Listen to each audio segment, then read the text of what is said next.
Européenne est incapable de conclure un accord de libre-échange, même avec le Canada. Les Canadiens expriment leur colère ce soir. Le Conseil européen de Bruxelles s'est achevé sur un échec. Tous les pays européens étaient pourtant d'accord pour signer ce traité commercial, le CETA.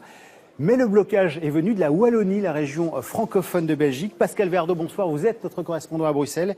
Jusqu'au bout, le Parlement wallon a résisté aux pressions de l'Union européenne et du Canada.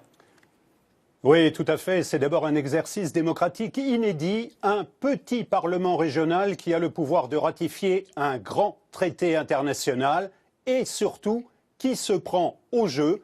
Les députés wallons ont passé au crible les 1600 pages du texte, des centaines d'heures de débats, d'auditions avec des experts. Il y a un an, ils ont même envoyé un avertissement à la Commission européenne qui vient de répondre il y a 15 jours seulement. Alors pour les Wallons, disons que sur le fond, le principe de précaution ou le pouvoir des multinationales, eh bien sur ce principe, le compte n'y est pas.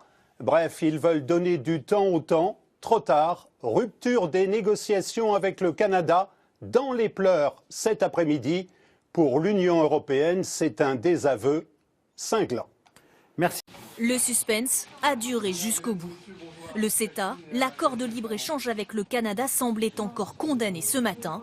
Mais à la dernière minute, annonce surprise de la Belgique. J'ai le plaisir que vous annoncez que le comité de concertation vient de conclure un accord sur les textes qui traduisent la proposition belge. Soulagement immédiat à Bruxelles, avec ce feu vert à un accord commercial majeur pour l'Europe.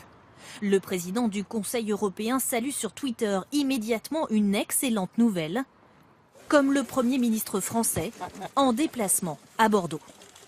Celui-ci est un bon traité. Quand il y a un bon traité avec un pays comme le Canada, avec qui nous partageons notamment des valeurs de progrès, qui protège nos services publics et nos travailleurs, il faut s'engager. Et pour cela, il faut évidemment que tous les États membres le ratifient.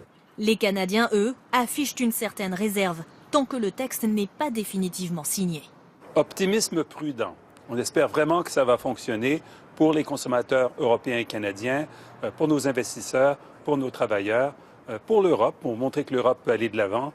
Un compromis qui a été long à trouver, car la Wallonie, une région belge, ne voulait pas de l'accord.